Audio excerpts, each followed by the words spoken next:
تو وہ کدھر ہے نون لیگ کے تمام ٹاؤٹ وکلا جو آدم نذیر تارڑ، احسن بھون اور ان کے ساتھ ملے ہوئے وہ عطا تارڑ، پھر ان کے جو گماشتے ٹی وی چینلز پر اینکرز کی صورت میں بیٹھے ہوئے ہیں وہ کہاں گئے ہیں؟ جو کہتے تھے کہ الیکشن کی تاریخ دینا الیکشن کمیشن کی ذمہ داری ہے۔ موجودہ نگران حکومت کے اندر جو وزارت قانون نے جو رائے دی اور وہ سارے جو ایک خاص پارٹ کردار ادا کر رہے تھے، یہ سارے لوگ اگر انصاف ہوتا تو ان کو انصاف کے کٹہرے میں آنا چاہیے تھا، پھر پتا چلتا کہ یہ قاضی صاحب واقعی قاضی ہے، یعنی یہ جو ہے قاضی القضات ہے۔ لیکن آپ دیکھیے کہ کسی کو سزا نہیں دینی، چونکہ ایسے نہیں لگتا ابھی تک جو تاثر آ رہا ہے کہ نواز شریف کا جو بھی حامی ہے قاضی صاحب اس کے خلاف نہیں جا سکتے، جو بھی نواز شریف کے فیور میں ہوگا تانے دیں گے، جو عمران خان کا حامی گا اس کو تانے دیں گے، کوئی ادھر کی بات کریں گے، فیض آباد کے دھرنے کا معاملہ ہوگا 2014 کے دھرنے میں پہنچ جائیں گے، ضیاء الحق تک پہنچ جائیں گے، لیکن جو ابھی آئین اور قانون کو روندا جا رہا ہے پچھلے کچھ مہینوں سے اس پہ نظر ہی نہیں ہے سرکار کی، لیکن بہرحال فکس نہیں کیا گیا۔ اب آپ دیکھیے پتلی گلی سے کیسے یہ نکلے ہیں۔ چیف جسٹس نے کہا کہ 90 روز میں الیکشن کرانے کے جو کیس ہے اس میں ہم اور کسی طرف نہیں جائیں گے، صدر مملکت سے الیکشن کمیشن کے رابطے کا انتظام کرائے اٹارنی جنرل اور جا کے دروازے پر دستک دیں۔ اب جو الیکشن کمیشن ہے اور پھر جو ہے وہ اب کیا کیا، اب یہ حکم دیا ہے سپریم کورٹ نے اور کل تاریخ فیصلہ کر دیا جائے گا۔ اب کیا ہوا کہ جو میڈیا ہے وہ چونکہ شرم ہے یا تو اب بہت ختم ہو گئی ہے تقریباً، یا پھر مینجمنٹ ہو رہی ہے میڈیا مینجمنٹ، انہوں نے کہا کہ الیکشن کمیشن کا صدر علوی سے مشاورت کا فیصلہ، بھئی بڑا احسان کر دیا ہے، سپریم کورٹ نے حکم دیا ہے تو وہ بے شرمی کے ساتھ اب جا رہے ہیں، انہوں نے حکم دیا تو جا رہے ہیں، تو اس پہ تنخواہ لے رہے ہیں، کوئی پاکستانی قوم پہ احسان کر رہے ہیں۔ پہلے جو ان کی تنخواہ انہوں نے لی ہے اس دوران، اگر کوئی ملک ہوتا، قانون ہوتا، کوئی چیف جسٹس صحیح معنوں میں بیٹھا ہوتا تو جو لوگ جو ہے وہ اس پورے معاملے کے اندر الیکشن کی تاخیر میں ملوث ہیں ان کی تمام کی تنخواہیں اور مراعات جو ہے وہ واپس ہونی چاہیے تھی، کیونکہ نگران حکومت صرف الیکشن کے معاملات کے لیے آتی ہے 3 مہینے کے لیے، اس سے اوپر ان کی تنخواہ مراعات عللے تللے پاکستان کے ٹیکس پیئر کے پیسے ہیں وہ ضائع ہوتے ہیں، وہ لینے چاہیے۔ چیف الیکشن کمشنر اور سارے الیکشن کمیشن سے وہ تنخواہیں اور مراعات واپس لیں جو 90 دن سے زائد پر وہ جو کہ لے کے گئے ہیں، لیکن چونکہ قاضی صاحب کا کون سا گھر کا مال ہے تو لہذا وہ گول مول سا ایک فیصلہ کر دیا گیا ہے اور یہ اپنی جگہ۔ لیکن اب اگلا جو الیکشن ہے اس کی پہلی دھاندلی یہ ہے کہ عمران خان کو جس طرح بند کیا گیا ہے، جس طرح تحریک انصاف کے لوگوں کو اندر دھکیلا جا رہا ہے، جس طرح پارٹی جو ہے وہ توڑی جا رہی ہے، جس طریقے سے چاہے پارٹی کے مضبوط لوگ جو ہے وہ ٹکٹ لے نہ سکیں، 9 مئی کے واقعات کے اندر ساروں کو یہ سب سے بڑی دھاندلی تحریک انصاف کے خلاف ایک تو یہ پہلے ہی ہو گئی ہے، اس کو کہتے ہیں پری پول ریگنگ، الیکشن سے پہلے ہی دھاندلی تاکہ ٹکٹ نہ لیں، جو لے اس کے خلاف جو ہے وہ ایک ماحول پیدا کر دیا جائے۔ اب اس پورے معاملے کے اندر جو سب سے عام چیز ہے وہ یہ ہے جو میں نے آپ کے سامنے رکھنی ہے کہ جس طریقے سے یہ سارا معاملہ ہوا ہے، اب اس کے اندر جو ہے وہ پورا کیا پلاننگ کی گئی ہے، کیا ماحول بنایا گیا ہے جس کے ذریعے اگلا الیکشن جو ہے وہ نون لیگ اور پیپلز پارٹی کو دینا ہے۔ گزشتہ روز طاقتور حلقوں کے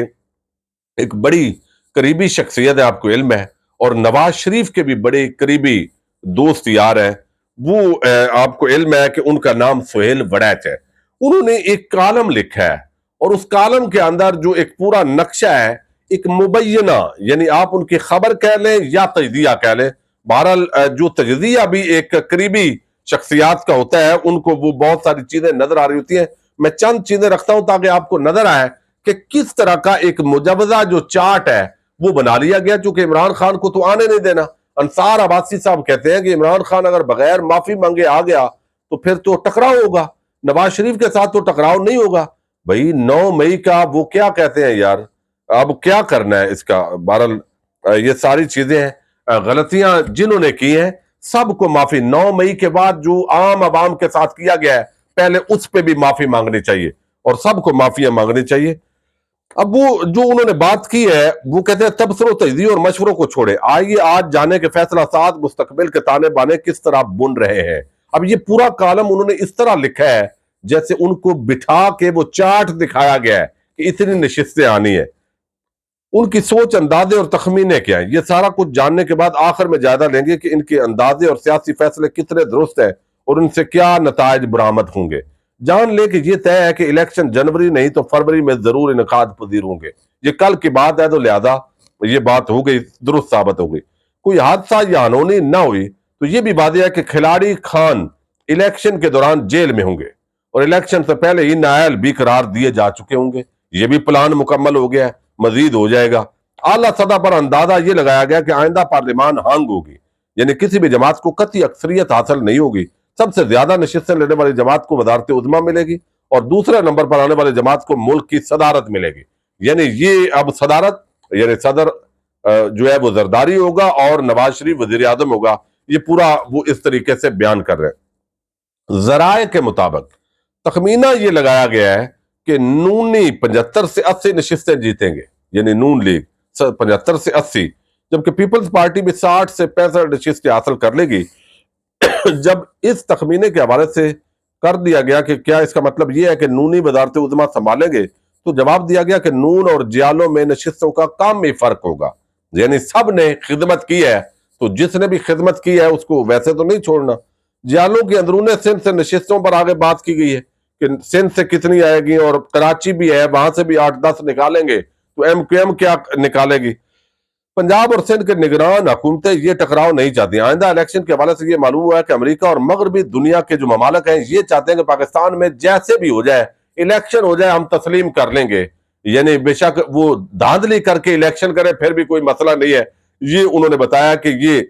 سوچ پائی جاتی ہے بند کمروں کے اندر۔ لیجیے اور بھی سنیے، وہ کہتے ہیں جیسے جیسے نونیوں کو یقین ہوتا جا رہا ہے کہ انہیں اقتدار ملنے والا ہے،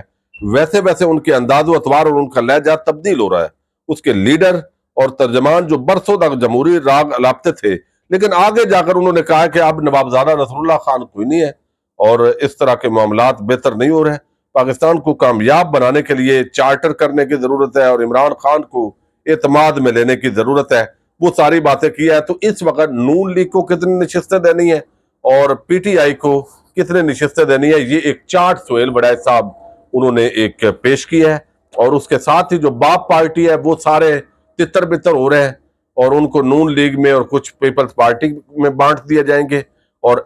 جو ایم کیو ایم ہے، ظاہر ہے پاک سرزمین پارٹی پہلے ہی وہ ایم کیو ایم کی صورت میں چلی گئی ہے، واپس چلے گئے ہیں۔ تو جو پارٹیز اسٹیبلشمنٹ نے جس انداز میں کھڑی کی تھی ویسے ہی ان کو لایا، لیکن پیپلز پارٹی اور نون لیگ اسٹیبلشمنٹ کی پرانی محبت ہے، وہ ان کے خاطر کچھ بھی شاید اس ملک کے اندر ہو سکتا ہے۔ بہرحال یہ اس وقت اگر یہ صورتحال ہے تو اس الیکشن کی کیا کریڈیبلٹی ہوگی؟ یہ جو نوجوان ہے یہ وقتی طور پہ دھاندلی کر کے آپ الیکشن جیت بھی جائیں گے تو وہ 5 سال حکومت نہیں پوری ہوگی، تو جو انسٹیبلٹی ہوگی، جو اربوں خربوں کا ملک کے اندر نقصان ہوگا، اس کے ذمہ دار وہی لوگ ہوں گے، یہی لوگ جو ابھی جو ہے وہ اصل جمہوریت کی بجائے، اصل رائے دینے کی بجائے وہ اپنی مرضی کا نواز شریف کو پاکستانی قوم پر زبردستی مسلط کرنا چاہتے ہیں یا زرداری کو مسلط کرنا چاہتے ہیں۔ کل کو اربوں خربوں کا جو ملک کا نقصان ہوگا اس کے ذمہ دار یہی کردار ہوں گے۔ اجازت دیجیے گا، اللہ حافظ۔